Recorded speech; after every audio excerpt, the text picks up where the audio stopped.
हमारे सभी दर्शक बंधुओं को राम राम। तो साथियों, आज इस संसार में कोई भी ऐसा व्यक्ति नहीं है कि जो भगवान की प्राप्ति नहीं चाहता हो।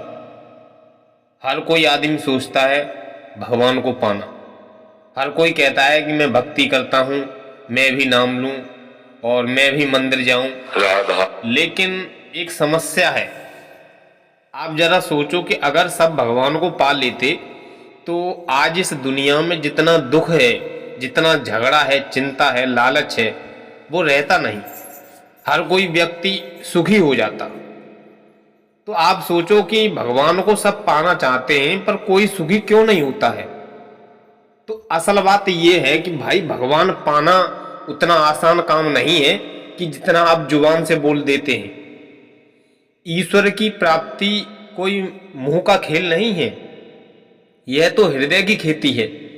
जैसे किसान को फसल चाहिए तो खेत जोतना पड़ता है, बीज बोना पड़ता है, समय समय पर पानी भी देना पड़ता है। वैसे ही भगवान की भी फसल तभी होती है जब मन की जमीन नरम हो जाती है, दिल की मिट्टी सीधी हो जाती है, आत्मा का बीज प्रेम और सच्चाई से सींचा जाना चाहिए। अब देखो, गांव में दो किसान हों, एक मेहनती और दूसरा आलसी। दोनों के पास बराबर जमीन हो, बराबर बरसात हुई हो, पर एक खेत फसल से अच्छी तरह से लहराए और दूसरा सूख जाए। तो क्या दोष जमीन का है वहां पर? नहीं भाई, दोष मेहनत का है। वैसे ही सबके भीतर परमात्मा है, लेकिन जो अपने मन की जमीन को साधता है वही उस परमात्मा की फसल पाता है। कबीर साहब यहाँ कहते हैं कि हर सब में है, हर नहीं कोई, जिन ढूंढा तिन पाइया, गहरे पानी पैठ। यानी अब ये गहरे पानी पैठना क्या है? इसका मतलब है कि भीतर उतरना, अपने मन में झांकना। पर मन बड़ा चालाक है भाई। जब जब भक्ति करने बैठोगे तब वह तुम्हें रुपए, पैसे, मान सम्मान, मोह माया की बातों को याद दिलाता है। कोई कहता है कि आज तो भजन छोड़ दो और बाजार चलो, कोई कहता है थोड़ा काम निपटा लें, फिर धीरे धीरे वही मन इंसान को ईश्वर की राह से भटका देता है। तो हम सब भक्ति तो करते हैं पर मन को नहीं साध पाते हैं। माला हाथ में घूमती रहती है पर मन दुनियादारी में घूमता रहता है। तो कबीर साहब ने कहा है कि माला फेरत जुग भया, फिराना मन का फेर, और कर का मन का डार दे, मन का फेर। अरे भाई, जब तक मन को नहीं साधोगे तब तक भगवान ना दिखेगा। और ईश्वर बाहर नहीं है, ईश्वर आपके भीतर बैठा है। लेकिन भीतर जाने के लिए जो हिम्मत, सच्चाई और धीरज चाहिए वो हर किसी के पास नहीं होता है। अब देखो, किसी के पास भक्ति का नाम है, किसी के पास पूजा का दिखावा है, पर भक्ति का भाव नहीं है। कोई मंदिर में दीप जलाता है, मन में द्वेष रखता है। कोई कथा सुनाता है पर दिल में छल प्रपंच है। अरे भाई, ऐसा नहीं चलेगा। भगवान को पाने के लिए मन को साफ करना पड़ता है। जैसे किसान अपने खेत से कंकड़ पत्थर निकाल करके फेंक देता है। तो यहाँ कबीरदास कहते हैं कि ईश्वर की प्राप्ति सबके नसीब में नहीं होती है। नसीब से मतलब केवल भाग्य से नहीं है, बल्कि सच्चे भाव, सच्चे कर्म और सच्ची साधना से है। नसीब वही जागता है जो मन के खेत में सच्चाई और प्रेम का बीज बो देता है। आज का जमाना ऐसा है कि लोग भगवान को भी सौदे की तरह लेने लग गए हैं कि हे भगवान, ये दे दो मुझे, वो दे दो, नौकरी लगवा दो, मेरा लड़का पास हो जाए। तो अरे, भगवान को व्यापार मत समझो, वह तो प्रेमी हृदय से बसता है। कबीर कहते हैं कि प्रेम गलियत सा करी, तामे दो न समाए, जब मैं था तब हरे नहीं और अब हरे है मैं नाए। यानी जिस दिन मैं मिट गया उसी दिन भगवान मिल गया आपके लिए। पर मैं मिटाना बड़ा कठिन है। यही कारण है कि ईश्वर की प्राप्ति सबके नसीब में नहीं होती।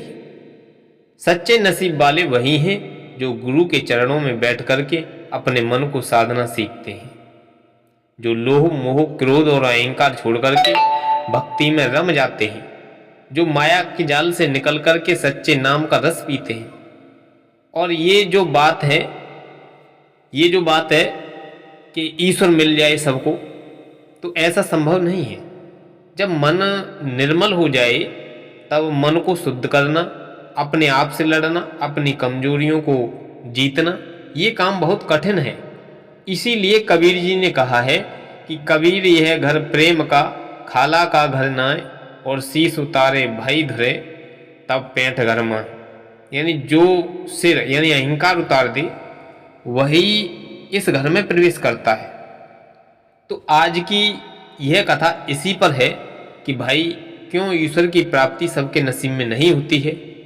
कौन होता है वह भाग्यशाली जिसे प्रभु स्वयं मिलते हैं, और क्या है वह मन की साधना जिसके बिना परमात्मा की झलक भी नहीं मिलती है। अब बैठो, धीरज धर कर के सुनो संत कबीर की यह ज्ञानवर्धक कथा, जो केवल किताब की नहीं है बल्कि जीवन का सच्चा अनुभव है, जिसमें खेत की मेहनत भी, जीवन का मर्म भी है, और भगवान तक पहुंचने की सच्ची राह भी दिखाता है। तो देखो भाई, जैसे खेत सबको मिला है पर फसल सबके खेत में नहीं होती है। कोई मेहनत करता है, कोई पानी देता है, कोई निराई गुड़ाई करता है तो फसल लहलाती है, और जो बस खेत का नाम लिए बैठा है उसके खेत में घास फूस उगाती है। वैसे ही ईश्वर की प्राप्ति है। आत्मा सब में है, परमात्मा सब में है, पर जो साधक अपने भीतर खेत जोतता है वह पाता है। फिर बोले महाराज, बिना बीज बोए फसल नहीं उगता, तो बिना तप किए ज्ञान नहीं जगता, ये वेद भी कहते हैं। तो यह आत्मा ना तो प्रवचन सुनने से मिलती है, न केवल बुद्धि या विद्या से, बल्कि उसे वही पाता है जिसे स्वयं प्रभु चुन लेता है। अब भला सोचो, अगर भगवान सबके भीतर है तो वो किसी को मिल क्यों नहीं पाता है? कारण एक ही है, मन की मलिनता। मन मैला, इच्छा वासना, लोभ लालच से भरा है। जैसे गंदे पानी में चांद का प्रतिबिंब साफ नहीं दिखता है, वैसे ही अशुद्ध मन में परमात्मा की झलक नहीं मिलती है। कबीरदास कहते हैं कि एक बार एक साधक कबीर जी के पास आया और बोला, गुरुदेव, मैं बरसों से जब तप कर रहा हूं पर मुझे भगवान का दर्शन नहीं हुआ। तो कबीर बोले, अच्छा बताओ तुम क्या करते हो? तो साधक बोला कि सुबह उठ करके नाम जपता हूँ, दोपहर को भोजन करता हूँ, रात में ध्यान लगाता हूँ। तो इतनी बातें सुनने के बाद कबीरदास हंस पड़े। और दिन भर में क्या सोचते हो? तो साधक बोला, घर परिवार, रोटी कपड़ा, थोड़ी चिंताएं रुपयों की भी है। तो कबीर ने कहा कि तो फिर भगवान कैसे मिलेंगे तुम्हें? तो हर घड़ी माया के खेत में चला रहे हो तुम, ईश्वर के खेत में कब गए? तो कबीर बोले कि देखो भाई, जब तक मन को माला में नहीं फेरोगे तब तक परमात्मा नहीं मिलेगा आपके लिए। भगवान बाहरी मंदिरों में नहीं रहता है, वो भीतर के मंदिर में ही है। पर वो मंदिर कूड़े से भरा पड़ा है। कूड़ा क्या है यहाँ पर? ईर्ष्या, द्वेष, अभिमान, काम, ये सब वहां बैठे हैं। जब तक तू इन सबको बाहर नहीं निकालेगा तब तक ईश्वर उस मंदिर में नहीं ठहरेगा। तो साथियों, वह एक ही ईश्वर सब प्राणियों में छिपा हुआ है, सबका आत्मा है, परंतु जो अज्ञानी है वो उसे बाहर ढूंढते हैं, और जो ज्ञानी है वह भीतर पहचानता है। भगवत महापुराण में भी श्री कृष्ण उद्धव से कहते हैं कि मैं ना तो बैकुंठ में वास करता हूँ, ना योगिनियों के हृदय में हूँ। जहाँ मेरे भक्त प्रेम पूर्वक मेरा नाम गाते हैं वह वहीं निवास करता हूँ। और कबीर जी कहते हैं कि भक्ति का अर्थ केवल नाम जपना नहीं है, बल्कि अहंकार का विसर्जन है। जब मैं मिट जाता है तब हरि प्रकट होता है, और यह मिटना सबके बस की बात नहीं है।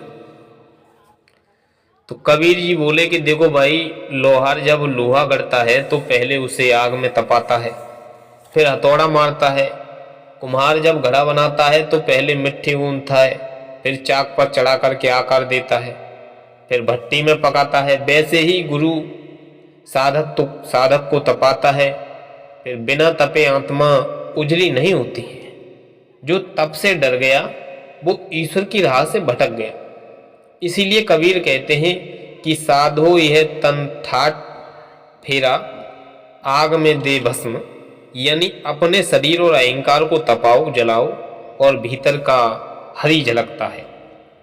कबीर जी ने कहा कि ईश्वर तक पहुंचने के 3 द्वार हैं, कर्म, भक्ति और ज्ञान।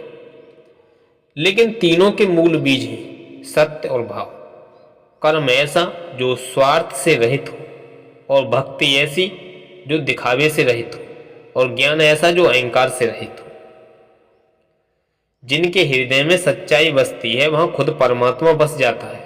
और यही कारण है कि हर कोई ईश्वर को नहीं पा सकता, क्योंकि सच्चाई निभाना सबके बस की बात नहीं होती है। क्यों सब नसीब वाले नहीं होते हैं? तो कबीर जी कहते हैं कि माया बड़ी मायावी है। यह तो साधक को भी अपने जाल में फंसा लेती है।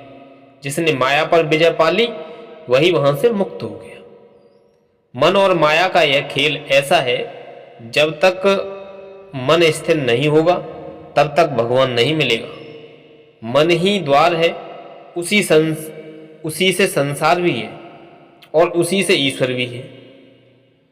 तो कबीर ने यही बात गांव की भाषा में कही कि मन ही देव मन ही दानव, मन को साध ले तो सब साधना सिद्ध।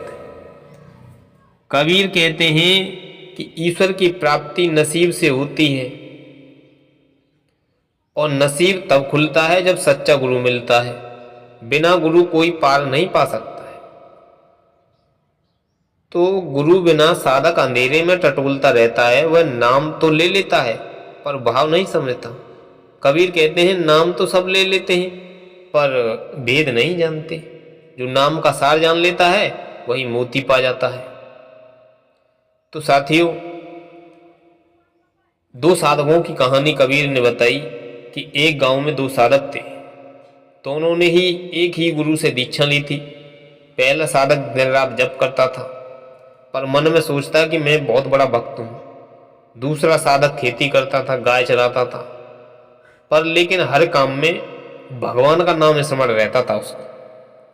एक दिन पहला साधक बोला, भाई तू दिन भर काम में लगा रहता है, भजन कब करता है? तो दूसरा बोला कि जब मैं हल चलाता हूँ तो हर कदम पर राम कहता हूँ, और जब बैल को पानी पिलाता हूँ तो समझता हूँ कि राम को अर्पण कर रहा हूँ। जब सोता हूँ तब भी नाम चलता रहता है मेरा। तो कबीर जी बोले कि देखो भाई, यही अंतर है।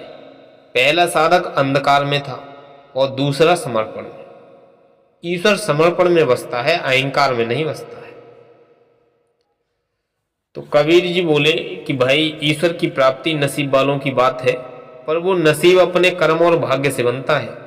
जिनका हृदय निर्मल है, वाणी सत्य है और सेवा भाव में लीन है, उनके भीतर खुद ईश्वर उतर आता है। बाकी सब कर्म कांड में उलझे रहते हैं। तो साथियों, कबीर का कहना है कि भगवान बाहर नहीं है, वह भीतर ही है, पर भीतर जाने की राह कठिन है। जो भीतर उतर गया वही नसीब वाला है, बाकी तो सब किनारे पर शोर मचाते रहते हैं। तो साथियों, यह ज्ञानवर्धक प्रसंग आपके लिए कैसा लगा, आप अपनी कमेंट बॉक्स में राय जरूर दें। तब तक के लिए हमारे सभी दर्शक बंधुओं को राम राम।